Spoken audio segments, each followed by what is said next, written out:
It's Chance and Fallon taking the stage. Deep dives ready to engage. Conversations that spark the soul, where stories unfold and make you whole. The Chance and Fallon show's the place to be. Talking about the world and what we need to see. Tune in now, don't miss a beat. Articulation Media's got you on your feet.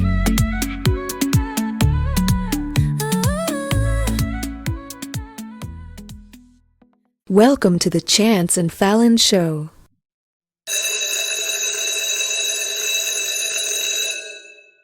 Have you ever felt that pull, that whisper saying, step up, be bigger, more you? Mm-hmm. But then the world kind of pushes back, tries to make you smaller, tamer. Yeah, that pressure to just fit in, or maybe even doubt yourself. It's a common feeling. Definitely.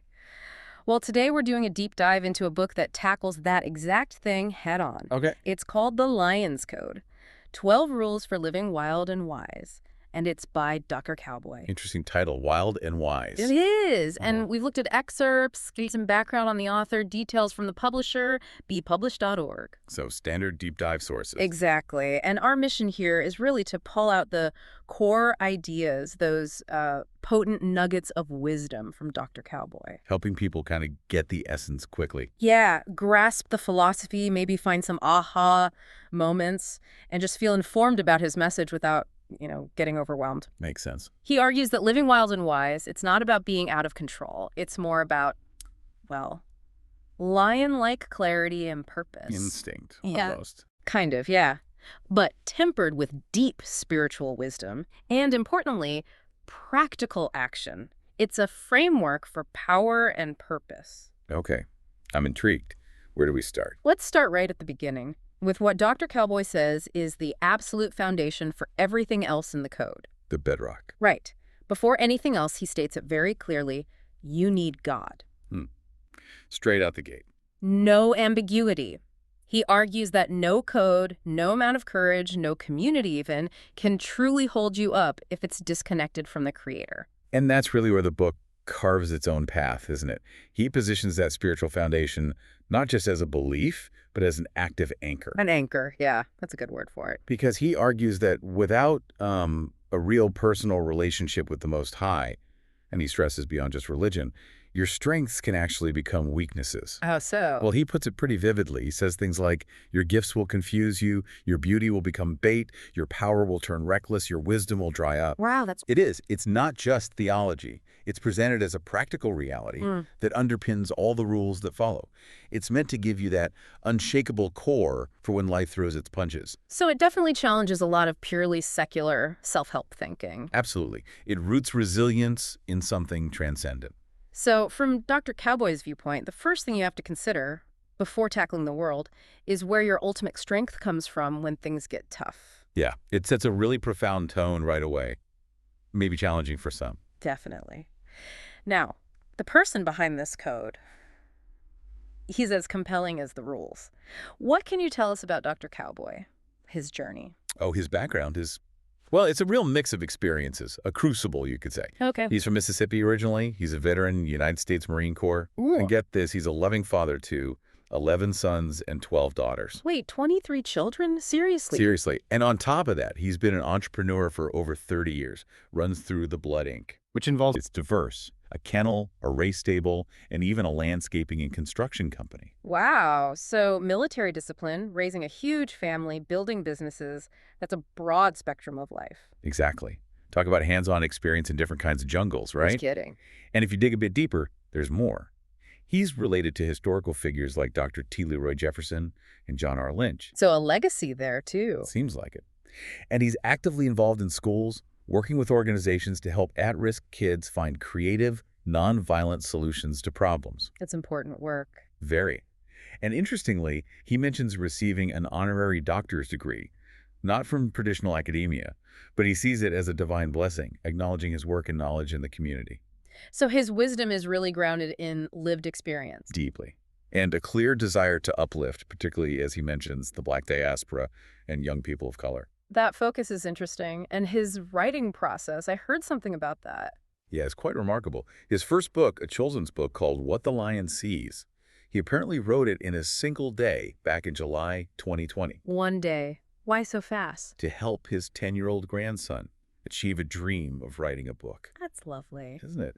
And then The Lion's Code, this book we're discussing, was apparently written in just 2 days in July 2025, 2 days. after a challenge from his sister, Blessed Tress, who also ended up writing the foreword. That kind of speed, it suggests the message was just pouring out of him. Absolutely. You feel that passion, that conviction to share this knowledge, to awaken what he calls the royalty in our blood. It really paints a picture of the person offering this guidance. Steeped in life, direct, no nonsense. For sure. And his story, resilience, service, empowerment, it forms the foundation for these principles. It's guidance from someone who's clearly navigated his own jungle. And it's worth noting, like you said, while he often speaks directly to the experiences of the Black diaspora and youth of color. Right, the underlying themes, purpose, self-worth, resilience in tough environments, they resonate universally. Absolutely, and that's the lens we're using today. Okay. So with that context, let's get into some of these 12 rules. They mix lion instincts with biblical truths, aiming to help you walk like you matter, fight like you're chosen, and lead like you were born for royalty. A blueprint for anyone feeling, as he puts it, done being tamed by fear, silence, or confusion. Exactly. Let's kick off with rule number 1. Walk with purpose. Lions don't wander. Neither should you. Right. It's not about just drifting along. He talks about focused energy. Mm-hmm. And he directly contrasts that with the cultural push to just go with the flow. Which he argues makes you vulnerable. You get swayed by every trend, every opinion, every distraction. And this rule is powerful because he connects that purpose not just to, like, personal goals, but to a higher calling. How so? He uses the example of Nehemiah from the Bible, a Mhm. cupbearer, basically an official in Persia. But driven by this divine purpose, he led the rebuilding of Jerusalem's walls in just 52 days. Think about that. Against huge opposition, sabotage. Incredible focus and drive. Exactly. So for young people today, facing what the book calls broken walls, maybe failing schools, violence, systems that breed self-doubt, this rule offers a different way to think. It shifts the perspective. Completely. Mhm. It's about being called, which implies a specific, guided direction, rather than just trying to be liked or chasing trends. And he says, let your prayer life guide you in that walk. It really prompts a question for all of us, doesn't it? Definitely. Are your steps intentional? What are you building or maybe rebuilding that needs that kind of focus? Yeah, that unwavering commitment. Okay, let's move to the second rule. Know your territory. Ah, yes. And this is broader than you might think. Right. Not just physical space. He defines territory as, well, everything. Your mind, your body, your spirit, your dreams, your relationships. Your gifts, your peace, your time, your future, it's all-encompassing. And he calls all of it sacred ground. Which, if you connect that to a bigger philosophical idea, it echoes that concept of dominion or stewardship from Genesis. Interesting link. He insists boundaries protect blessing. And also, you can't rule what you won't respect. Boundaries protect blessing. I like that. It's potent. And he sees this as vital for youth, maybe especially those in tough environments like neighborhoods that are over-policed and underfunded, or classrooms where assumptions are made about you. Places where your sense of territory might feel threatened. Exactly. So knowing your territory means being really aware internally and externally. Your strengths, threats, who your allies are, your limits, your potential. It's about self-awareness and situational awareness. Right. Refusing to be lost or pushed around in your own life. He connects it to Joshua, claiming the promised land first step was knowing the land, sending spies, trusting God's guidance. That really brings up ideas of personal sovereignty, doesn't it? It does. Makes you ask yourself, what parts of my life am I treating like sacred ground? And, maybe more pointedly, where do I need stronger boundaries? To protect that peace, that purpose we were just talking about. Yeah. Okay, third principle we'll look at, guard your circle. The pride is sacred. Not everyone gets to be part of it. Strong words. Very. He sees your inner circle almost like a mirror. Reflecting your faith, your fears, dreams, doubts, everything. And he quotes Proverbs. Walk with the wise and become wise, for a companion of fools suffers harm. The insights here are so practical. He draws a parallel to Jesus choosing his 12 disciples. Oh, so? Well, it wasn't about popularity, was it? Jesus spent all night in prayer before choosing them. It was about purpose. Ah, okay. Selection based in purpose. Right. And Dr. Cowboy makes a clear distinction. There's your inner circle, the trusted few, and then there's the outer crowd, acquaintances. Knowing the difference is key. Crucial, especially for young people, he puts it bluntly. One friend can get you into college or into court. Oof, that's stark. It is. So the advice is to be discerning. Test spirits, watch patterns, trust fruit more than words. Actions speak louder. Exactly. And having the wisdom to let go of relationships that are maybe just expired. Yeah. Not necessarily bad people, just not right for your circle anymore. That takes courage sometimes. It does. It's real discernment, especially when you think about peer pressure, maybe towards gangs or dropping out, whether that's in the U.S. or elsewhere. Yeah, that idea of guarding your circle, it definitely hits home. I think most of us know how vital that inner circle is. Or the cross when it's not guarded well. Right. It's a strong call to protect those vital connections. And the book keeps going, applying this wild and wise framework to all parts of life, like eat what fuels you. Yeah, and that one's about way more than just food, isn't it? Definitely. It's about being discerning about everything you consume, mentally, spiritually, physically, what you watch, listen to, who you talk to. He links it to Daniel in the Bible, refusing the king's rich food, choosing something simpler, purer. Right. So it's like auditing your whole diet, social media, music, conversations, even the environments you choose. Are they kingdom fuel or just junk food for the soul? He mentions food deserts too, but applies it broadly. Intellectual and spiritual deserts, That can really impact communities, yeah. Then there's train for the hunt. which emphasizes preparation, no shortcuts. And again, not just physical training. It's about spiritual discipline, honing skills, maybe in private, mastering your craft. Like David with his slingshot. Exactly. Practicing with sheep long before he faced Goliath. Mm. That really speaks to young people who might feel their training ground isn't good enough. Right. It says you can build excellence anywhere, even if no one sees it yet. Mm-hmm. It pushes back against that instant gratification culture. Praises the diligent, unseen work. And then there's a rule that really circles back to our introduction. Stay royal. Yes. This one's about remembering who you are, your inherent dignity, even when life is trying to tear you down. Even when circumstances are telling you otherwise. Right. He uses Joseph's story sold into slavery, ends up basically ruling Egypt. He kept that inner sense of worth. That core identity. Exactly. And that's so crucial for youth who might hear messages saying, you are less. This rule counters that, saying your worth is God-given, not based on what others think or your situation. It's about carrying yourself with that inner royalty. Always. Each rule really offers a mindset, a lesson, and a challenge. And they all point back to that core idea. You were made for more.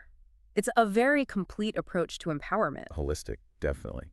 Now, Dr. Cowboy doesn't just leave it there. The book is a real call to action. Encouraging readers to engage, right? Yeah.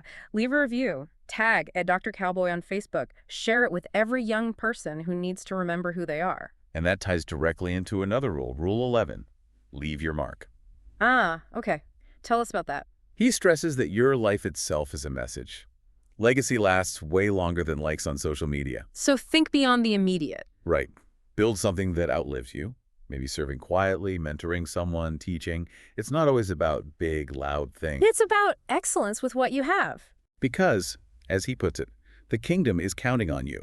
The book even includes 56 declarations. Declarations? Like affirmations. Sort of. Statements of divine praise and protection. Practical tools to help activate that purposeful, God-centered life every day. That's very practical. And for people inspired by his journey to create something. Like a book or music or film. He published the Lion's Code with bepublished.org himself, so he's modeling taking action on your own purpose. Leading by example. It shows that sharing your creation is a way to leave your mark. So as we kind of wrap up this deep dive, that question hangs in the air from his work. What mark will you leave? Yeah. What message will your life tell? Not just now, but for generations to come. It's powerful stuff. This whole deep dive into the Lion's Code, it really hammers home that living wild and wise. It's not just about surviving. No, it's intentional, guided by purpose, community. And that unshakable faith he talks about right at the start is really presented as a blueprint. For navigating challenges, turning hurt into wisdom, and stepping into your true identity. Especially when the world tries to dim your light. It's available too, right? Ebook, paperback? Yep, ebook is $9.95, paperback $19.10, hardback $29.95, available worldwide. Good to know. So Dr. Cowboy essentially says, You are a lion, and lions don't ask permission. They walk with purpose. Exactly. So we'll leave you with this final thought to chew on. What will be your roar? And how will you, in your own unique jungle, stay royal and leave a legacy that, as Dr. Kowboy might put it, heaven honors?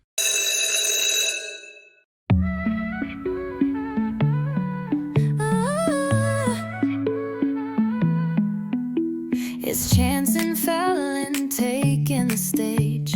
Deep dives ready to engage. Conversations that spark the soul, where stories unfold and make you whole. The Chance and Fallon show's the place to be. Talking about the world and what we need to see. Tune in now, don't miss a beat. Articulation Media's got you on your feet.